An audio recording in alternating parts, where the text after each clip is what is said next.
Hello, little friends.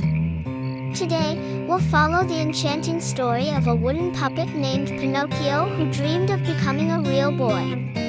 Let's see how his adventures unfold. In a small village, lived a kind old woodcarver named Geppetto, who made a wooden puppet he named Pinocchio. He wished for nothing more than for Pinocchio to become a real boy. With a touch of magic, Pinocchio came to life. Though he was made of wood, Pinocchio could walk, talk, and get into mischief. Despite Geppetto's warnings, Pinocchio was often led astray. One day, he met two cunning characters, Fox and Cat, who promised him fame and riches.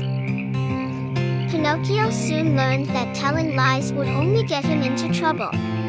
Each lie made his wooden nose grow longer. Determined to prove his worth, Pinocchio embarked on a daring rescue to save Geppetto, who was swallowed by a giant whale. Because of his bravery and the lessons he learned, the magic granted Pinocchio his wish. He became a real boy. And he and Geppetto lived happily ever after.